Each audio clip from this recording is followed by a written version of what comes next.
C'est bon? Ah, voilà. C'est bon. Bonjour, bonjour, bonjour à tous.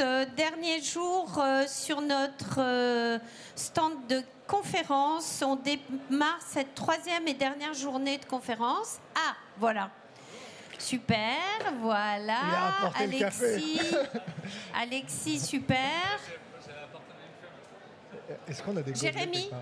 Ah, ben voilà, Jérémy. Je ne vous connais pas. Enchantée. Bonjour, Marie-Hélène. Enchanté Marie-Hélène. Enchanté Jérémy. Enchanté monsieur. On accueille nos intervenants en direct. Christophe Servel, on attend Christophe. Christophe est demandé sur scène. Alexis Gagnère, Kawa. Jérémy Verne, Café Pia. Table ronde animée par Hippolyte Courty. C'est une table ronde qui va dépoter, je pense. Hein, Hippolyte? Ouais, on attend les questions. Ça va être sportif. La boxeuse amoureuse, comme disait Arthur H. Café fermenté, co-fermenté et infusé. Déjà, il y a eu une grosse discussion sur l'intitulé de la table ronde. Ça fait partie justement des sujets. Alors, en fait, on va parler de toute cette nouvelle tendance sur des goûts plus prononcés dans le café que découvre l'amateur de café, éclairé ou pas. Au Paris Café Festival, je crois que Kawa avait un café infusé à la fraise, si je ne me trompe pas. Et je voyais, moi j'étais à côté, que tous les gens qui faisaient la queue fermenté à la fraise ou fermenté, voilà. Donc c'est vrai que c'est un sujet qui divise la profession, on va le voir aujourd'hui. Une table ronde qui va laisser le temps de s'exprimer aux gens, puisqu'on a 50 minutes sur le sujet. Et pour découvrir donc tous les enjeux des cafés fermentés, co-fermentés, infusés, avec des nuances qui vont être... Ah ben voilà Christophe. Je meublais pendant que tu arrives, Christophe. Ben merci, je vais laisser la parole, on est pile poil à l'heure. Hippolyte, je te laisse la parole. Merci à tous d'écouter nos experts sur le sujet. Merci beaucoup Marie-Hélène, bravo pour cette organisation sans faille. Si on pouvait pousser jusqu'au gobelet, ce serait magnifique. Aïe, aïe, aïe, aïe, aïe. Et tu veux des tasses alors? Parce que regarde, on a 2 joyaux qui ont été apportés. Et donc ce serait génial qu'on puisse goûter. Ah super, très bien. Merci 1000 fois. Eh oui, on le savait. Donc bonjour à tous. Marie-Hélène nous a proposé effectivement de discuter, de rassembler 3 des éminences du café en France et à l'international maintenant. Pour parler de quoi? Eh bien d'un sujet... hautement chaud, comme le café, d'actualité, et qui anime certains débats, certains conflits, et qui fait marcher un petit peu à la fois les torréfactions, à la fois les soirées, à la fois les médias, les concours, les comités de jury, bref, à toutes les échelles du café et dans tous les secteurs du café. On ne parle pas que de ça, mais en tout cas, on en parle beaucoup. Et nous-mêmes, pour fixer le terme et les termes du débat, on a pas mal débattu justement. Donc on vous propose café fermenté, co-fermenté et infusé, tendances et enjeux. Avant de parler des tendances et des enjeux, et je crois que le cœur du problème ou le cœur de la question aujourd'hui, ça va être de quoi sont le nom les cafés fermentés, co-fermentés et infusés. Bref, qu'est-ce qu'ils nous disent du moment café que l'on est en train de vivre aujourd'hui, quel futur ils dessinent, de quel passé ils viennent, et surtout à quel marché ils s'adressent aujourd'hui, à quel marché ils s'adresseront demain, et quel est l'atout, les inconvénients pour le monde du café, aussi bien dans les pays de la tasse que dans les pays de la plante. On a ici 3 profils qui vont se présenter, mais qui ont des profils assez intéressants, justement, puisque avec des expériences et des maisons qui ont des tailles différentes, des clients différents ou des segments différents, et puis des habitudes plus ou moins prononcées pour la compétition, qui est toujours un moteur, justement, d'innovation et de diffusion de ces innovations. Alexis, Est-ce que tu peux te présenter en 2 mots et nous dire ton expérience, depuis quand date ton expérience ou ta familiarité avec les cafés fermentés, les cafés co-fermentés et infusés. Juste après les présentations, on parlera définition évidemment pour savoir de quoi on parle.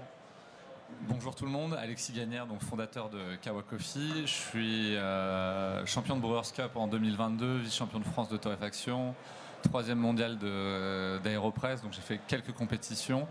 Et ça fait 8 ans que je suis dans le café. Et les cafés fermentés, on va dire que ça date de 2018, un peu avant, 2017. Et tout ce qui est co-fermentation ou infusé, on va dire, là ça date d'il y a à peu près 3 ans. Où on a commencé à découvrir ces cafés. Bonjour à tous. Donc moi c'est Jérémy Vergne. Ça va faire je pense un peu plus de 15 ans maintenant que je travaille dans le secteur du café. J'ai été formateur pendant très longtemps chez Belco et je pense que la plupart des gens me connaissent à travers ce parcours-là. J'étais formateur café, torréfaction, dégustation, etc. Et donc j'ai rejoint l'équipe PIA il y a maintenant un peu plus de 3 ans. Voilà, l'expérience des fermentés, c'est oui, à peu près ces dates-là, absolument. Nous, en tout cas, chez PIA, c'est quelque chose qui est assez présent dans nos gammes. On a beaucoup de ce type de café-là, que ce soit des fermentés à travers des anaérobiques, macération carbonique, etc. Donc c'est des choses que, en tout cas, sont présents chez nous. Et même sur ce type, on a plusieurs types de gammes. C'est peut-être même majoritaire. Donc c'est pour vous dire à quel point... là-dessus, on est sur un sujet sur lequel on travaille beaucoup à ce niveau-là. Donc voilà, bonjour à tous en tout cas. Alors bonjour, je suis Christophe Servet, je suis le fondateur de Terre de Café à Paris. Ça date de 2009, donc à une époque qu'Hippolyte connaît aussi bien, où il n'y avait pas de café de spécialité. On ne parlait pas forcément de café de spécialité, on parlait en tout cas pour ma part de café de terroir, bref. Les cafés fermentés, co-fermentés, infusés, je pense personnellement que le café de spécialité,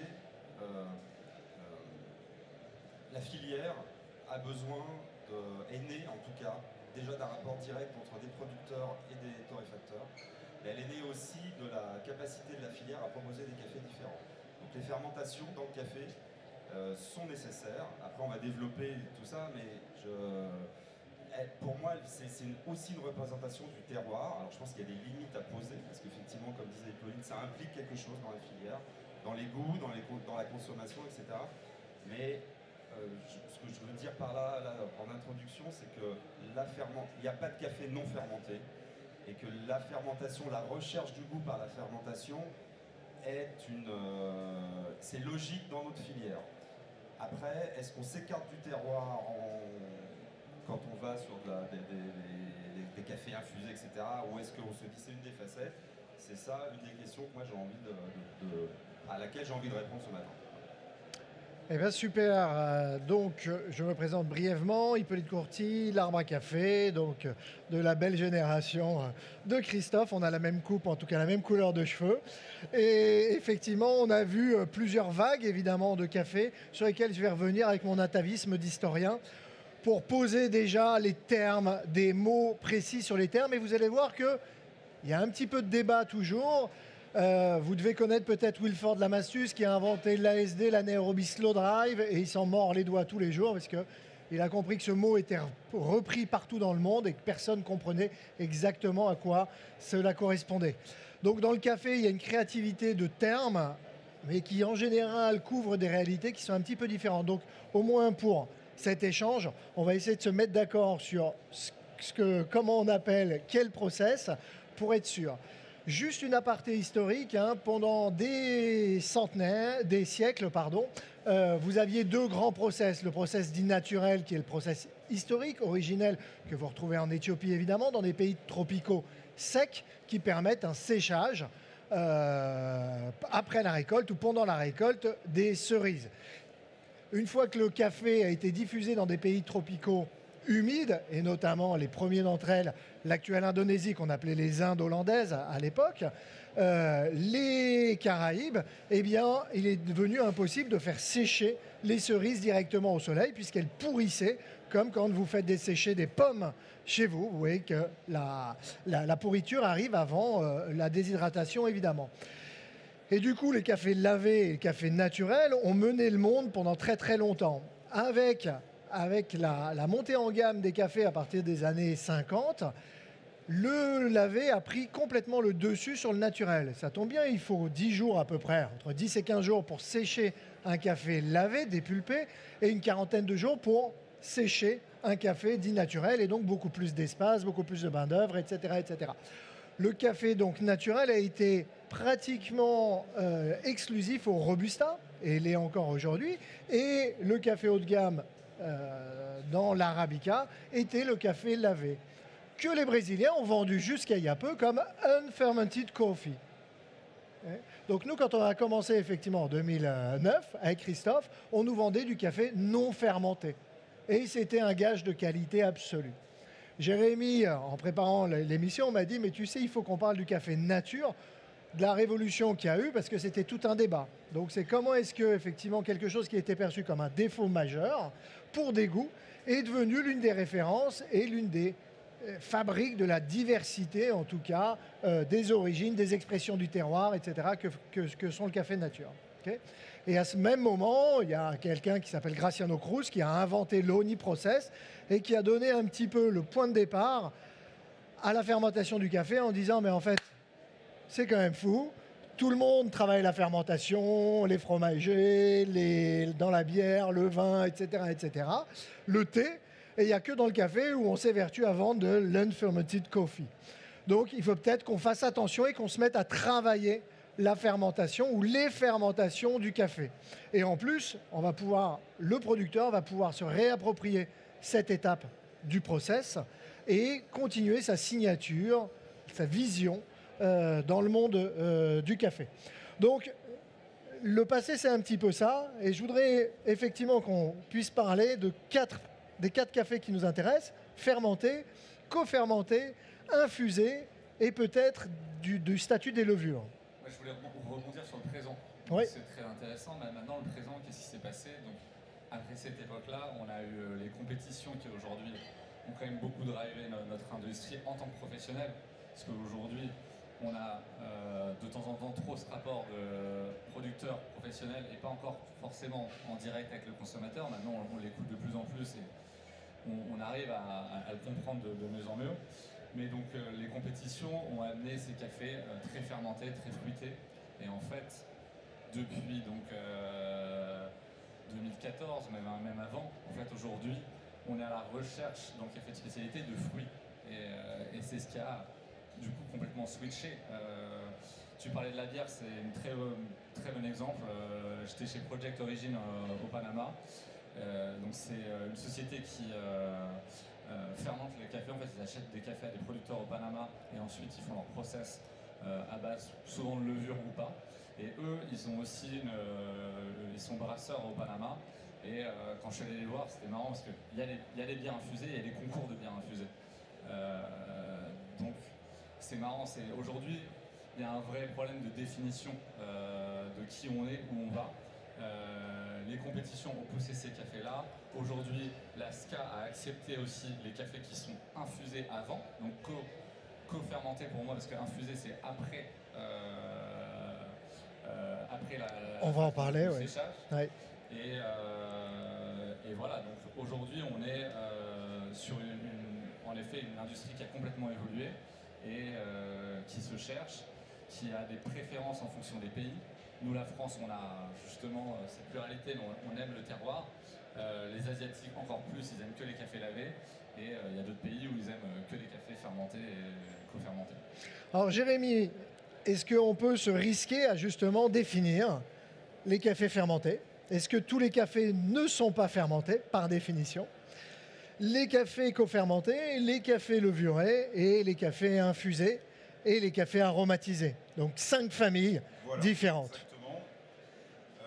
Merci Hippolyte. Je rebondis aussi, vous voyez, avec Alexis, la définition d'infusé, vous voyez, on ne serait pas forcément d'accord. Donc c'est ça qui est intéressant, parce qu'en fait aujourd'hui c'est un peu toujours ce qui nous arrive dans notre filière. On va très très vite, puis on oublie de poser un peu les bases, on oublie un petit peu d'essayer de catégoriser. Alors, est-ce qu'on a besoin de catégoriser? Clairement, pour des concours, on a vu avec le Best of Panama, enfin, je veux dire, ce que je veux dire aujourd'hui, il y a des catégories, elles doivent exister, et mettons en place des catégories pour que chacun puisse s'exprimer.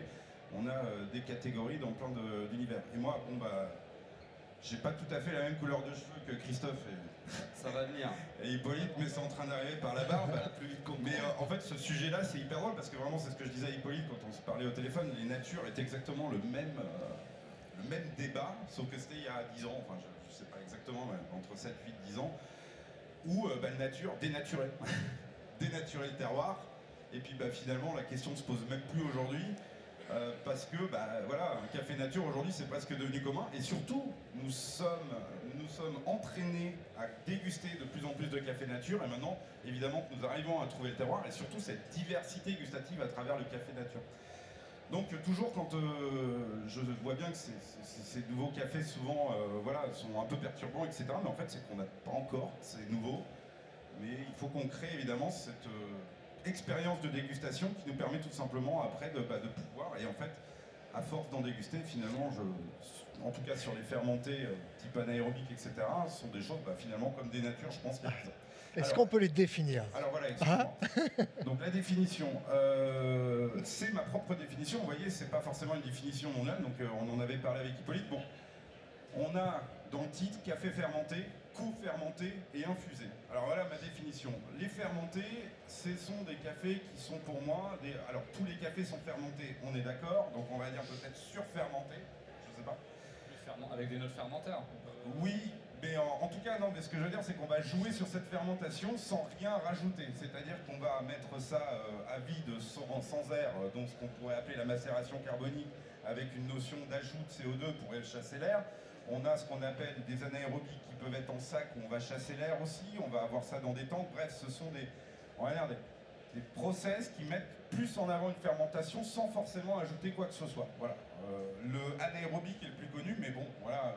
Alexis pourrait rentrer dans le détail, ça reste finalement un peu comme le honey qu'un nom avec tout un ensemble. D'accord. De Donc pour toi, donc les fermentés, ce sont les cafés dont la fermentation est particulièrement maîtrisée, conduite.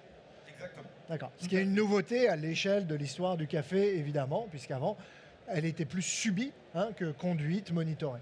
Voilà, tout à fait. On peut aussi dire que c'est parce que bon, il y a les fermentés lavés.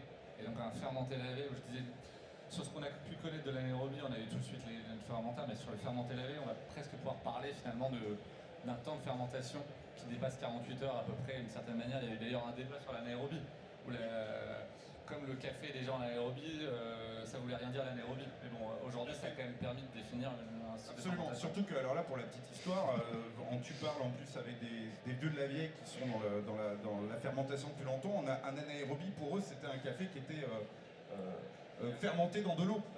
Comme dans toutes les fermentations qu'on voit à peu près partout pour du lavé, quoi. Donc il y avait cette espèce de truc qui était assez intéressant. Bon bref, co-fermenté.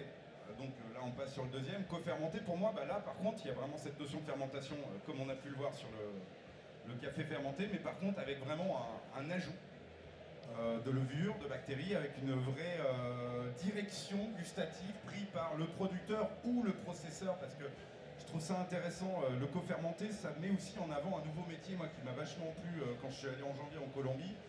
Aujourd'hui, on a des processeurs, donc ça n'existait pas trop avant quand même. Ça fait quoi? Dans le vin, c'est la définition de l'énologue, qui sont des biochimistes, 5 ans d'études post-bac en biochimie. L'énologue, c'est pas celui qui déguste le vin, c'est le biochimiste qui, effectivement, construit le vin quand le vigneron veut voir ses raisins construits de façon biochimique. Exactement. Et infusé. Alors peut-être que Christophe, sur la co-fermentation, est-ce que tu es d'accord avec cette définition? Alors moi je vais apporter une autre lecture. Ouais. Moins technique. En fait tous les cafés sont fermentés. Un café lavé est fermenté, un café nature est fermenté. En fait ce sont des techniques différentes et pour mener des fermentations, mais aussi, et ça on l'oublie trop encore, le séchage. C'est-à-dire que le séchage apporte quelque chose au profil gustatif d'un café, et en ce moment il y a eu beaucoup de recherches et beaucoup d'applications sur les fermentations, et en ce moment je pense qu'on vit une ère où on travaille les séchages plus ou moins longs, froids, chauds, variés, etc. Bref, l'autre lecture que je veux apporter, c'est la chose suivante, c'est dans une ferme caféière, qu'est-ce qui participe à la fermentation? Est-ce que la frontière n'est pas ce qui participe de la fermentation est inhérent à la ferme? Je m'explique. Est-ce qu'on ne met rien? Et si on ajoute des choses, est-ce que ce sont des choses qui sont produites à la ferme? Par exemple, on peut refaire fermenter un café dans le jus de macération et fermentation du café précédent. On est à la ferme. Et là, on parle de café fermenté, nous on parle de café travaillé. Un café travaillé, c'est une fermentation et un séchage complexe.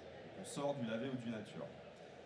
Il y a aussi plein de manières de mener une fermentation en nature. Plein, différentes. Sous ombrage, pas sous ombrage, température régulée, dans le noir, etc., etc.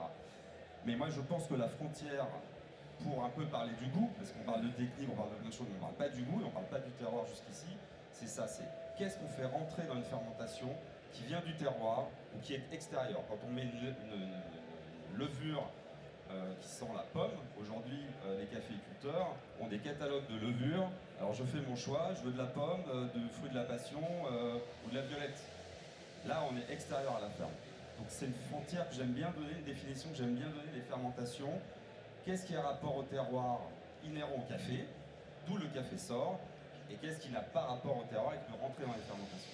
Donc on a les cafés fermentés, c'est-à-dire tous les cafés, qui parfois développent des goûts fermentaires, et c'est un petit peu l'ambivalence qu'on a dans le vin nature. Le vin nature, c'est avec le moins d'intrants possible, mais c'est devenu aussi un goût, pommelette, volatile, etc., etc.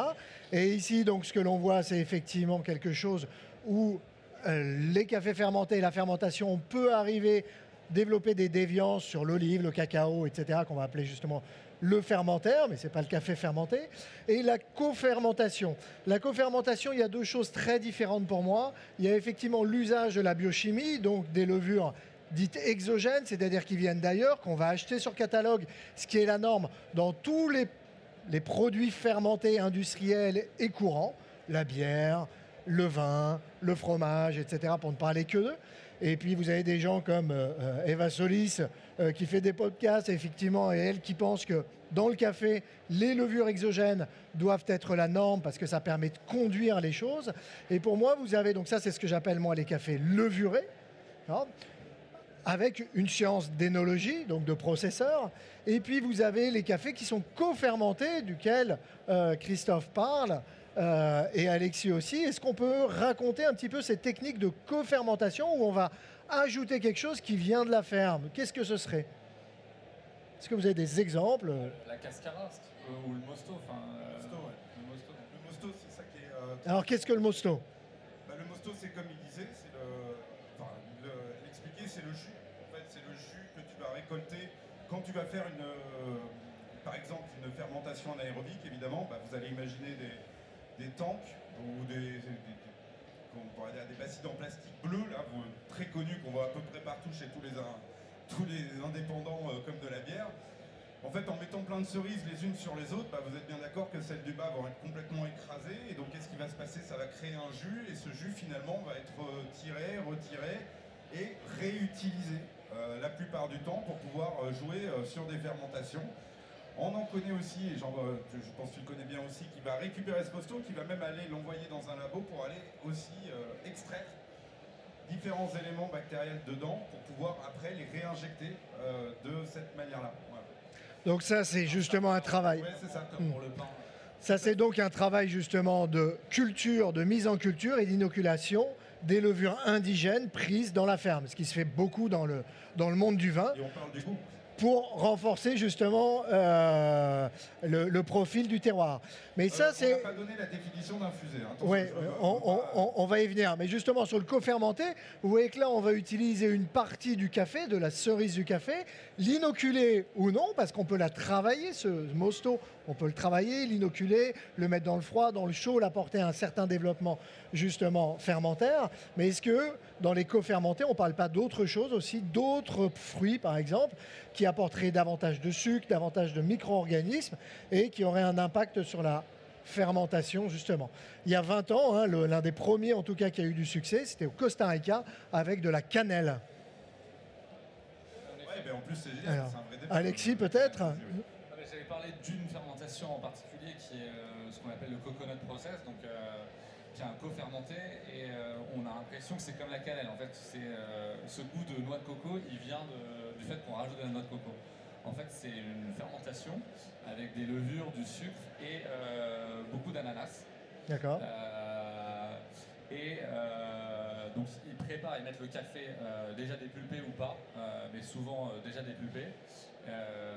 Ils le gardent en honey et après ils le font sécher. Donc ils laissent ça pendant 96 heures et ils mettent beaucoup de sucre pour que justement les levures viennent manger l'ananas et ensuite en fait viennent, on va dire là c'est pour ça qu'on utilise le terme infusé, mais viennent donner un goût complètement différent au café. Donc ça c'est une technique assez marrante, surtout que c'est de l'ananas. Pourquoi ils ont appelé ça coconut? En fait, là c'est marrant, ça touche un peu au problème, et là je peux le comprendre, c'est que tu vois, tu vas utiliser de l'ananas pour finalement après, tu vois, plutôt parce que il va développer ce goût coconut, et donc en fait ça fait quand même une bonne transition pour parler des infusés. Qu'est-ce qu'un infusé pour moi? J'appelle ça un thé aromatisé, enfin, c'est un café aromatisé. On va en parler, mais je crois que Christophe a quelque chose à dire là-dessus avant. Non, sur donc les co-fermentés. Je sais plus de quoi on parle en fait. Je sais pas, on goûte des cafés ici, sur le salon, chez Terre de Café bien sûr, mais chez plein de confrères aussi, où il y a des notes de pommes, de pêche, d'abricot, de jasmin, de violette, et ce ne sont pas des cafés infusés. Ce ne sont pas des cafés travaillés, ce ne sont pas des cafés co-fermentés. Ce sont juste de très beaux cafés. Et quand on a une note de violette, elle est fine. Lorsqu'on a une note de mandarine, elle est subtile. Lorsqu'on a une note de jasmin, elle est évidente, mais elle est belle, elle est évanescente. Est-ce que ça ne suffit pas? Est-ce que c'est pas ça le café en réalité? Est-ce qu'on a besoin de rajouter des choses? Je mets un peu, on est une jeune filière, donc je mets un peu les choses en perspective, si je puis me permettre. Qu'est-ce qu'on dit aujourd'hui du Beaujolais nouveau sans la banane? Qu'est-ce qu'on en dit aujourd'hui de ça? Qu'est-ce qu'on dirait d'un viticulteur qui rajoute des copeaux de, j'en sais rien moi, des prunes dans sa cuve lorsqu'il dirige ses fermentations, ses vinifications? Qu'est-ce qu'on en dit aujourd'hui de ça? Qui aujourd'hui, dans le vin, qui est quand même un secteur très proche du café, qui aujourd'hui tire son épingle du chapeau dans la crise viticole qu'on connaît aujourd'hui? Les gens boivent de moins en moins de vin, mais meilleur. Qu'est-ce qu'on en parle? Est-ce que ça ne nous fait pas réfléchir à quel chemin on doit prendre? La filière du café de spécialité, de qualité. Est-ce qu'on a besoin d'artifices comme ça pour apprécier du café? Je reformule. Est-ce que on est tous là, hein, on est tous là à essayer de développer le café de spécialité, ce qu'on fait tous, chacun à notre manière, et plutôt bien je trouve. Mais est-ce qu'on a envie de, je sais pas, est-ce qu'on a envie d'entrer dans la gastronomie en buvant un Coca-Cola? Je pose la question. Hein. Eh bien, je te propose. Alors, parlons du goût, parlons des effets, parlons du goût des macérations. Oui, Christophe, c'est super intéressant. Je voudrais juste qu'on finisse sur les définitions et il nous reste une demi-heure pour parler effectivement de ce que ça apporte aux producteurs et de ce que ça apporte au marché. Parce que là, la question que tu poses, c'est le marché, avec une vision peut-être assez européenne et française.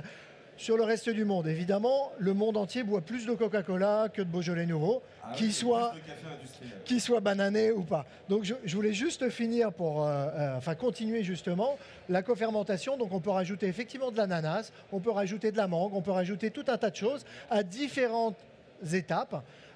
Pourquoi? Pour augmenter justement la sucrosité, ça s'appelle de la chaptalisation, et le développement aromatique. Donc, dans le vin, on met effectivement les mauvaises années du sucre. Non, pas au final, pour les levures. Pour les levures. Ça augmente la pitance pour les levures et les micro-organismes. Et donc le développement fermentaire, vous allez pouvoir allonger et augmenter justement les marqueurs aromatiques. Dernière chose, est-ce qu'il y a une différence entre l'aromatisé et l'infusé? Oui, après bien sûr on peut toujours creuser et trouver des différences, mais en fait à un moment donné c'est là où je pense qu'il faut parfois aussi amener peut-être de la simplicité juste pour faire, voilà, que ce soit au niveau de la filière mais aussi du consommateur. Bon, voilà, donc qu'est-ce qu'un café infusé? Pour moi c'est quelque chose avec vraiment un goût qui est décidé avec une aromatisation. Moi je prends l'exemple du thé, c'est rigolo, tu parles de ça et en fait il n'y a pas trop de débat dans le thé, et moi j'ai commencé mon métier en vendant du café tout simplement. Alors à l'époque il n'y avait pas de traçabilité. Et d'ailleurs, pour le coup, à l'époque, j'étais même presque plus intéressé par le thé parce que le thé, en fait, le thé aromatisé, enfin, vous êtes tous d'accord, tout le monde en boit, ou ceux qui boivent du thé. En tout cas, beaucoup de gens en vendent. Le Earl Grey est quelque chose de classique, mais ça reste un thé aromatisé. Et en même temps, ce qui m'a toujours intéressé par ce biais-là, c'est que j'arrivais à avoir des personnes qui prenaient du Earl Grey et qui petit à petit étaient capables d'aller découvrir toute la diversité des thés verts, des thés bleus verts. En fait, parfois, pour la consommation, il peut y avoir une aide qui permet de rentrer et ensuite de pouvoir avoir la possibilité ou pas, parce que finalement chacun fait ce qu'il veut, de rentrer et d'aller découvrir finalement toute la diversité. Donc Jérémy, ça c'est aussi le marché, c'est super. Juste Alexis t'interrompt 2 minutes pour en faire la différence entre l'infusé et l'aromatisé, pour exactement de savoir de quoi on parle et de montrer qu'il y a différents métiers, différents choix stratégiques, puisque on a vu qu'il y avait une société de très haut niveau qui vend les meilleurs cafés du monde et qui faisait de l'aromatisation sans le dire, et qu'il y a de l'infusion. Est-ce que ça se passe au même endroit? Est-ce que ça a les mêmes conséquences ou non? Aromatisé, on va être tous d'accord, parce qu'aromatisé, c'est le fait de justement, une fois même le café torréfié, de venir l'aromatiser. Infusé, donc c'est là où on avait des débats sur co-fermenté.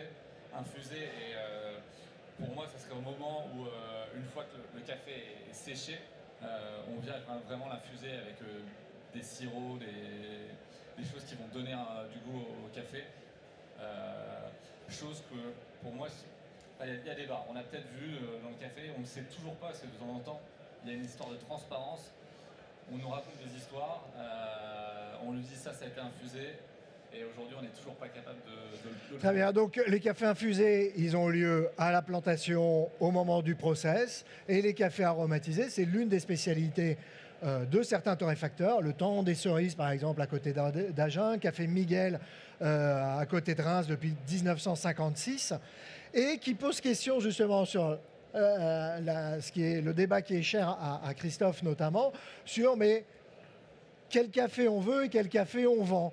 Et c'est vrai que, pour reprendre le propos de Jérémy, il y a une anomalie dans le monde du café, c'est que le café aromatisé s'est très peu développé par rapport au thé. 95% du marché français et mondial du thé est un thé aromatisé, c'est-à-dire après le séchage, en général par les revendeurs, même quand ils sont très appréciables, etc., mais qui le font soit avec de l'aromatisation pure, des sprays, soit avec des huiles essentielles, etc. Et c'est l'une de leurs expertises. Dans le café, Starbucks le fait très bien. 400 millions de café latte vanille ont été vendus par Starbucks en 10 ans. Donc c'est qu'il y a une réelle demande, effectivement. Et Monin le fait avec des sirops, en ajoutant les sirops une fois que la boisson est faite. D'accord ? Ça, c'est l'aromatisation. Donc café fermenté, café cofermenté, café levuré, café infusé, café aromatisé. Quel panel absolument incroyable pour le consommateur dont on va parler aujourd'hui. Que veut le consommateur et à quoi servent ces cafés ou quoi servent ces cafés-là? Donc Alexis, est-ce que tu peux nous reparler de la machine ou de la matrice que sont les compétitions dans la fabrique du du goût, pour le café de spécialité? Oui, alors, je vais rebondir sur ce que Christophe a dit. En fait, aujourd'hui, après je parlerai des compétitions, aujourd'hui je pense qu'on est tous d'accord, nous en tant que professionnels, sur une définition du goût, de terroir, quelque chose qui va être beaucoup plus puissant que finalement, en effet, ces cafés très fermentés ou co-fermentés qui vont tout de suite définir des notes. Et donc ça, c'est des choses dont les compétiteurs souvent ont besoin, malheureusement. Heureusement, il y a d'autres compétitions, Best of Panama, Cup of Excellence, même si de temps en temps, il y a aussi des anomalies et des cafés qui sont, on dit, infusés ou fermentés ou levurés dans ces cafés. Et le problème de cette définition, on ne va pas parler d'aromatisé, etc., mais le problème de dire qu'il n'y a pas de levure ou qu'il n'y a pas ceci, aujourd'hui, c'est un peu... On n'en est pas sûr. Moi, j'ai goûté des cafés au Panama qui sont extraordinaires, qui goûtent le terroir, qui sont, à mon avis, levurés. Si on prend le vin, justement, et je pense qu'en fait, on est une industrie complètement différente, quand il y a du bois, on infuse aussi. Voilà. Et de temps en temps, on adore des blancs avec un peu de bois, mais à certaines limites, justement. Ou parfois beaucoup. Après, il y a eu les copeaux, justement, pour tricher et pas utiliser de barrique. Donc à quoi tu reconnais justement qu'il y a des levures dans les cafés que tu as goûtés? Qu'est-ce qui te fait penser, douter?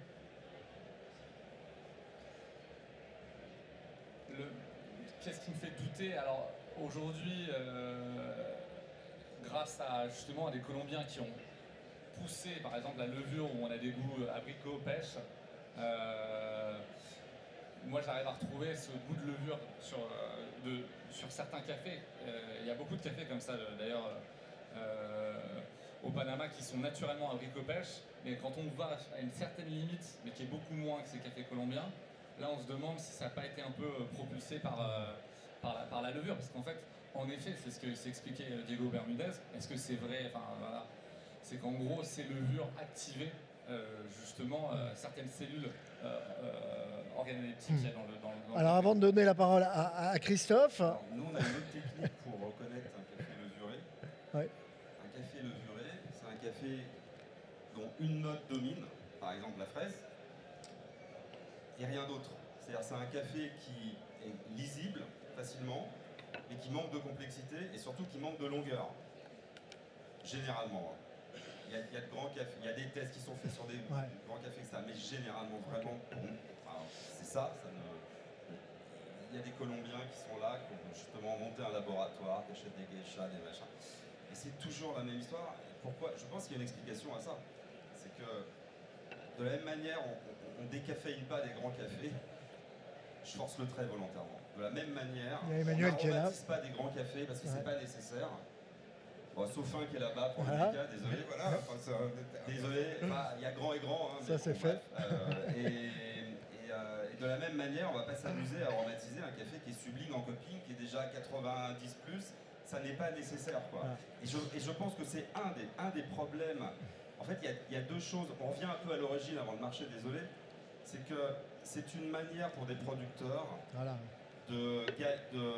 certains de sauver leur ferme d'ailleurs. Et ça, il ne faut pas le nier non plus, de sauver leur ferme parce que c'est une manière très rapidement sur un marché en forte croissance du specialty coffee de vendre des cafés plus chers.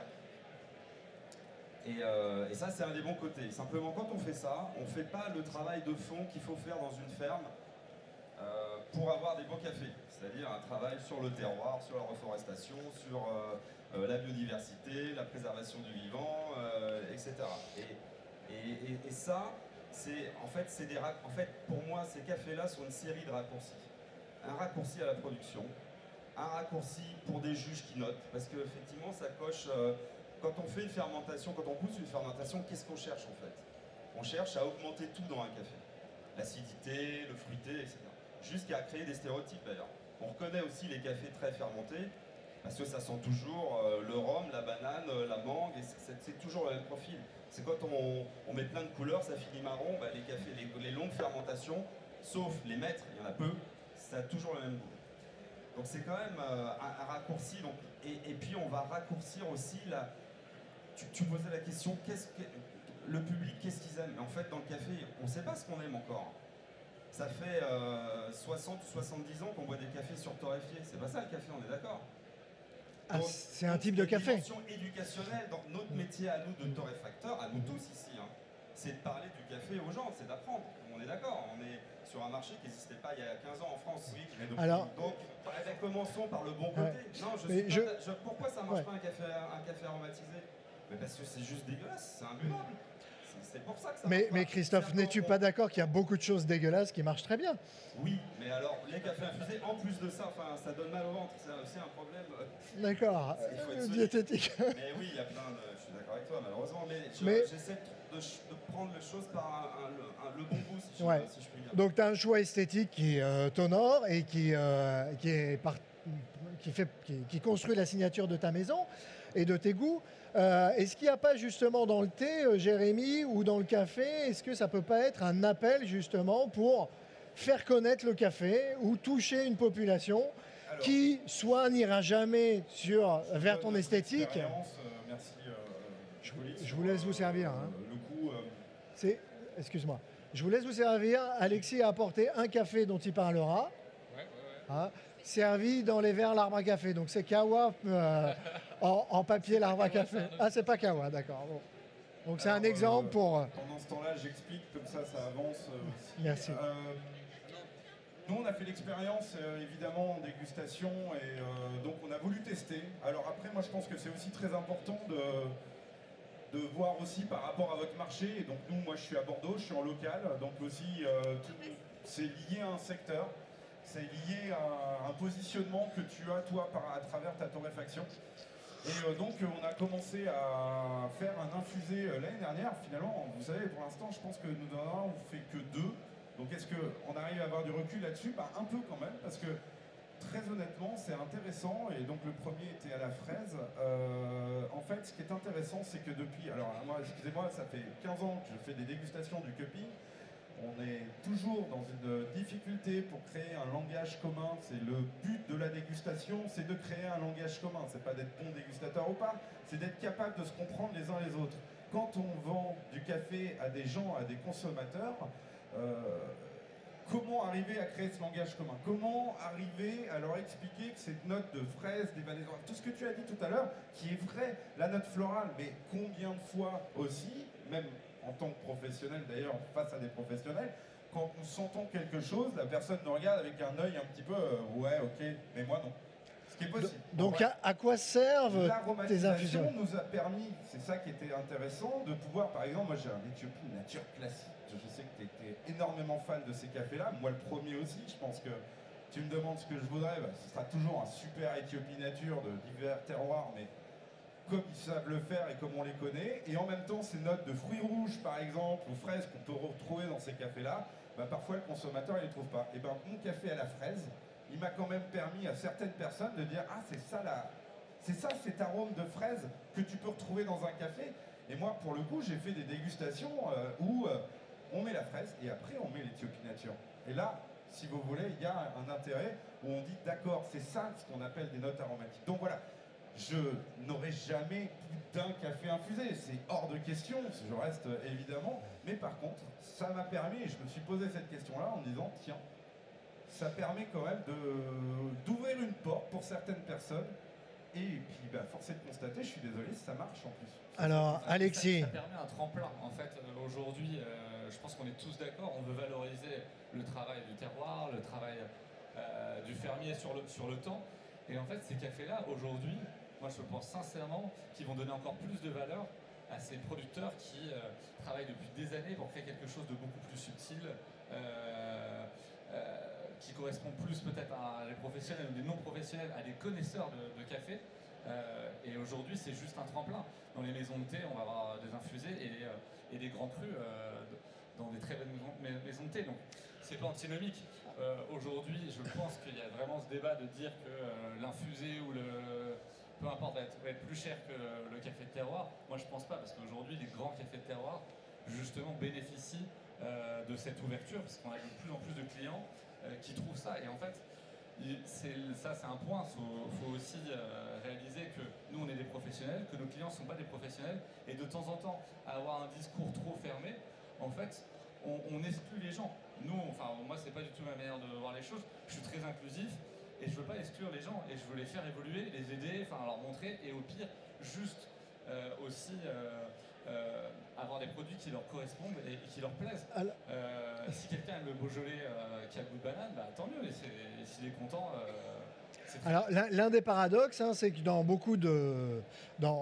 toutes les industries, l'aromatisation sert effectivement à écouler des cafés ou des produits qui sont de piètre qualité, donc qui n'ont pas l'excellence éthiopienne, qui n'ont pas la complexité, puisqu'on sait que pour avoir une complexité, effectivement, il faut certaines agricultures, il faut certaines altitudes, il faut certains terroirs, il faut certains moyens techniques pour maîtriser, contrôler, accompagner les fermentations, etc.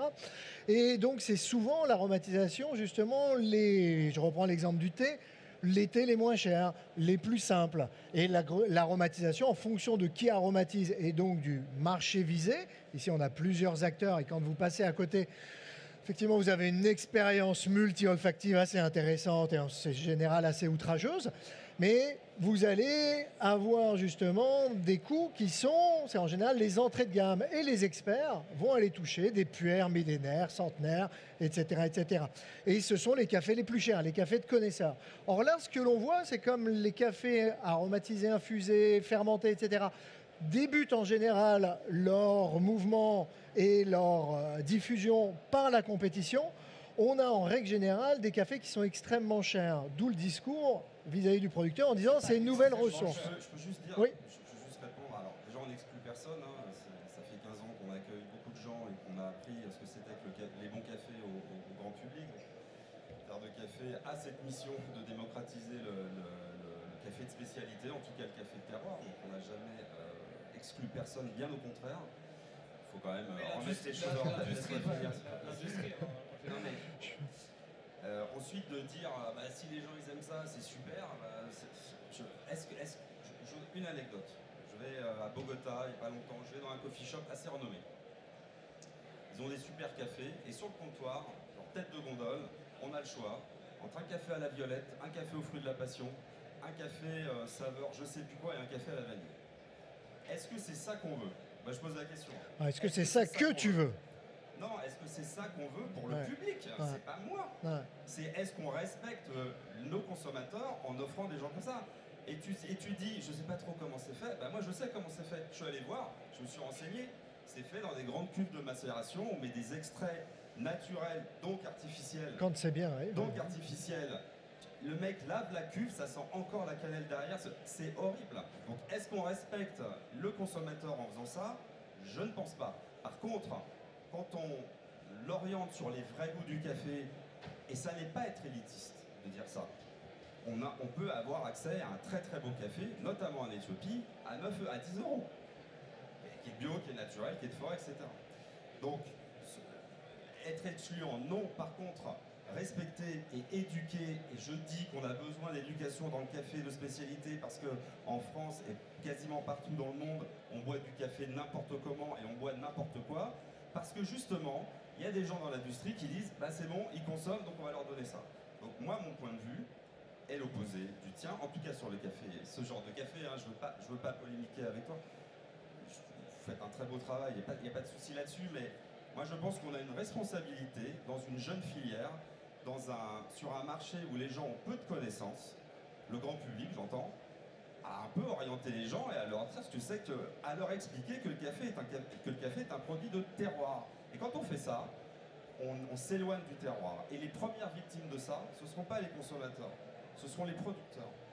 Ce seront tous les producteurs qui prennent des raccourcis, à mettre des levures, à faire des trucs, parce que ça se passe en Colombie beaucoup, mais maintenant ça se passe partout. Et quand les Brésiliens vont s'y mettre, ils commencent à s'y mettre, et qui sortiront des cafés à 20% moins cher, les Colombiens, ils auront perdu leur temps à acheter des saloperies, à vendre des saloperies, et à pas reboiser, et à pas réenrichir leur sol, etc., etc. Et je pense que c'est une industrie très perverse à court terme. Pas à moyen terme ni à long terme, à assez court terme. Je pense qu'on a plus intérêt, nous, tout le monde ici, et les producteurs, à valoriser son terroir. Surtout dans un moment où, pour cultiver du café, c'est de plus en plus compliqué, parce qu'il n'y a plus d'eau, parce qu'il fait chaud, parce qu'il ne pleut pas au bon moment, parce qu'on manque de main-d'œuvre, etc., etc. Est-ce que le café de terroir, cette valorisation du terroir, attends Jérémy, 30 secondes, est-ce que c'est... Le fait de moins utiliser d'eau aussi, et donc, alors, c'est pas pour polémiquer évidemment, excuse-moi, je rebondis juste là-dessus, c'est intéressant, évidemment je suis d'accord, moi je dis j'ai 15 cafés, j'en ai un aromatisé, j'en ai pas 25. Toi, tu parles d'un endroit où, évidemment, tu te dis, voilà, t'as violette, vanille, etc. C'est pas du tout ce qu'on veut véhiculer. Au contraire, on veut faire un travail de mise en avant du terroir. Mais chacun sa stratégie. Du goût, pour essayer de faire comprendre la diversité de terroir et les notes aromatiques, puisqu'on appelle ça des notes. Les notes, c'est des choses qui sont subtiles. Comment j'arrive à leur faire comprendre. Bref, peu importe. Non, l'utilisation d'eau, tout ce que tu dis est très intéressant. Et par contre, vraiment sur la notion d'anaérobie ou des choses comme ça, donc je reviens là-dessus, les cafés co-fermentés sont des cafés quand même qui utilisent très peu d'eau. Comme le honey, comme tous ces eaux-là. Et donc j'entends parfois de temps en temps des gens qui disent « Ah, ça me manque un bon lavé comme j'aime, etc. » Les bons lavés classiques, etc. Mais en même temps, quand on parle d'écologie et d'eau, etc., je trouve que cette diversité-là de ces cafés fermentés, je ne parle plus des infusés évidemment, sont des choses intéressantes puisque souvent on dit qu'il faut des énormes infrastructures pour faire du café fermenté. C'est faux. Ce qu'il faut, c'est des pulpeurs. Tant que ça, c'est pas pareil. Ça, c'est beaucoup plus pour faire du lavé.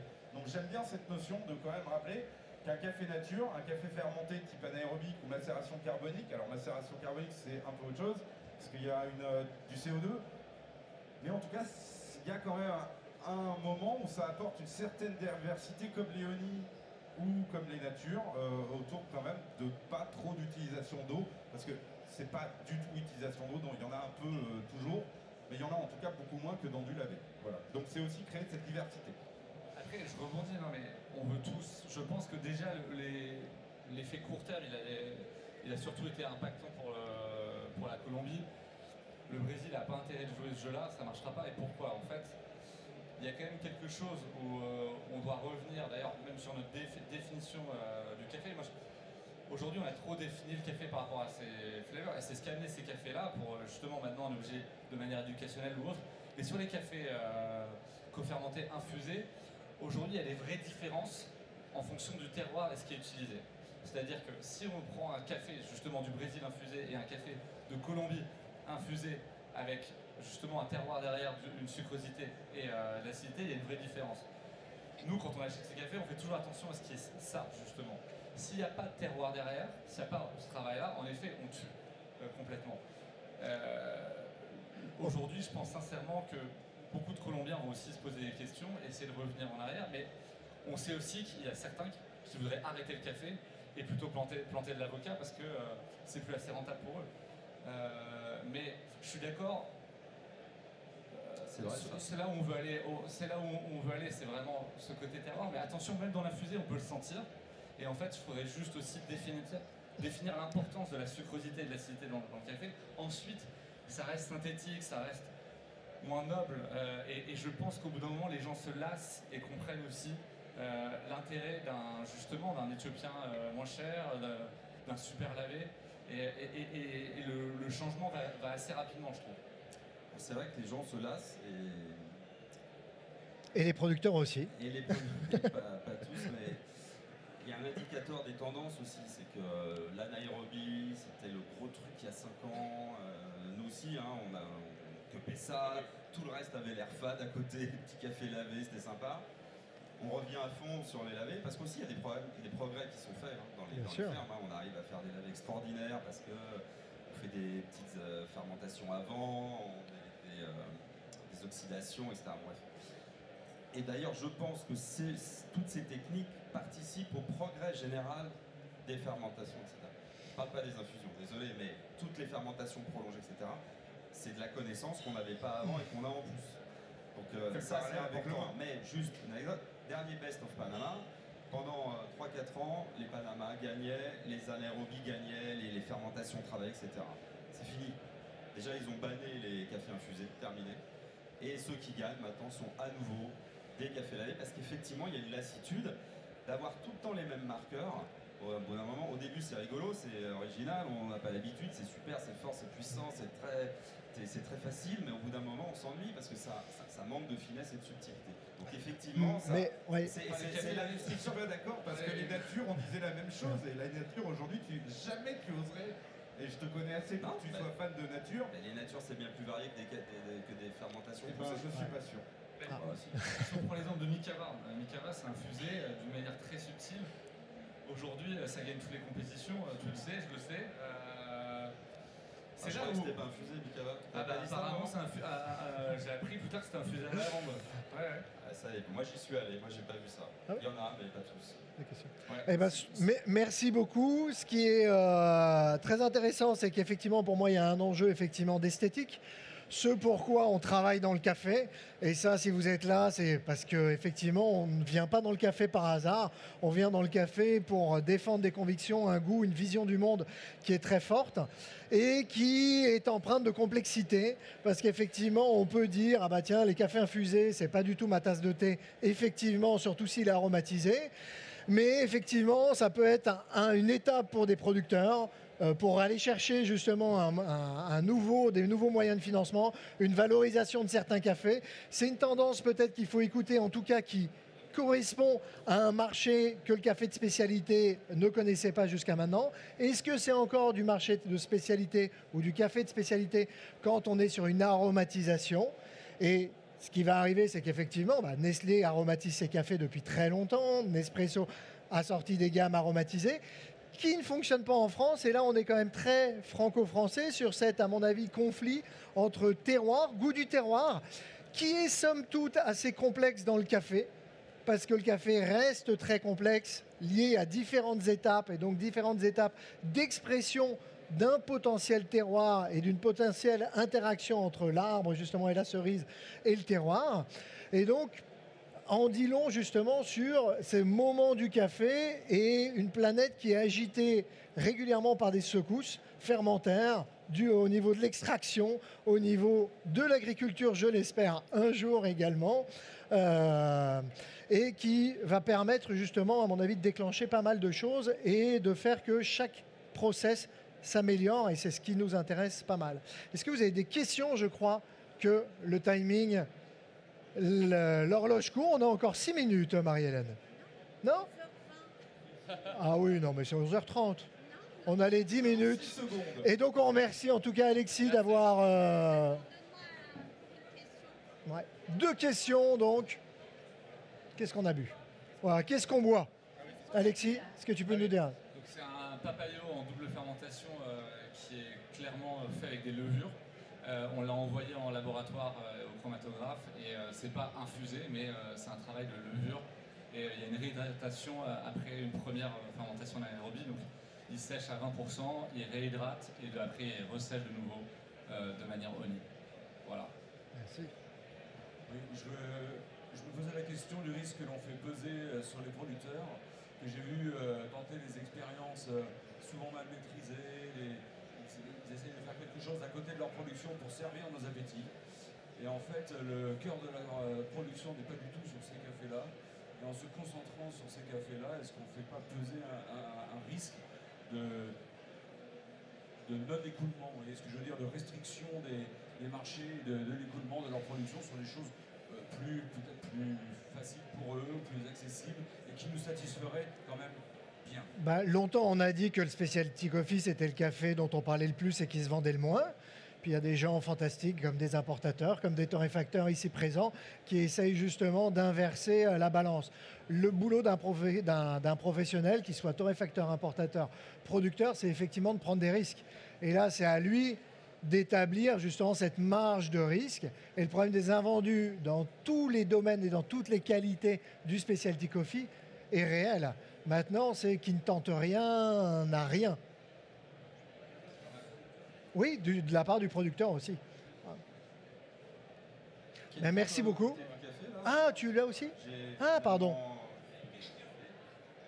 Une autre question, Joris? Dernière question. Est-ce que la tendance justement pour les cafés à venir, est-ce que c'est la clientèle ou est-ce que c'est les compétitions qui la donnent, comme il y a eu par le passé, la nature, parce que c'était la compétition, c'était le meilleur point, Léonie et tout ça? Qui va donner la tendance? Les compètes? Je pense pas que ce soit que la clientèle. Je pense pas que ce soit que les compétitions. Je ne pensais pas du tout les compétitions en fait. Sur le grand public, je parle pas de nous ici, hein. Sur le grand public, en fait l'enjeu pour le café de spécialité aujourd'hui c'est d'élargir son cercle. Les amateurs de café c'est bon, c'est fait, c'est d'aller plus loin et je pense que les compétitions peuvent donner la tendance du milieu mais pas de la consommation. Enfin après ça part ricocher, ça prend des années. Qu'est-ce qu'on boit, Christophe? Là on boit un café lavé, tout simple. Après, c'est pas n'importe quel café, c'est Pocho Gallardo, donc c'est une ferme magnifique au Panama, toute petite production, etc. Là, vous avez 48 heures d'oxydation, c'est on récolte. C'est le même? On met dans des petits bidons, 48 heures, et après, on dépulpe et on sèche, c'est très simple. Mais par contre, il y a un travail fait sur le séchage. C'est un séchage très complexe et qui va donner un profil. C'est dur de dire si c'est lavé, si c'est nature, enfin c'est très propre quoi, mais très bon. c'est de la matière. Merci à vous. Vous pouvez tous nous retrouver. Moi, j'ai amené un mocha. Et donc, c'est ce que je voulais vous dire aussi, c'est que la variété, c'est un sujet qui me passionne depuis longtemps. Ouais, surtout et le là, mocha. en fait, c'est un nature, tout ça. En fait, je suis même pas venu avec un anaérobique, mais avec un mocha. Et le mocha, je ne sais pas si vous l'avez déjà goûté en lavé, c'est des tout petits grains. Et en fait, c'est assez flat d'une manière générale, parce que c'est tout petit, il n'y a pas tant de densité. Et là, pour le coup, l'impact du process amène et propose quelque chose d'un petit peu aussi ouvert. Le mocha, je ne sais pas si vous voyez, mais c'est tout petit. Vous allez pouvoir le voir sur le stand de Pia, comme Kawa et Terre de Café, pour goûter les cafés dont on a parlé. Merci à vous, bravo. Ah oui, la photo. On fait une petite photo.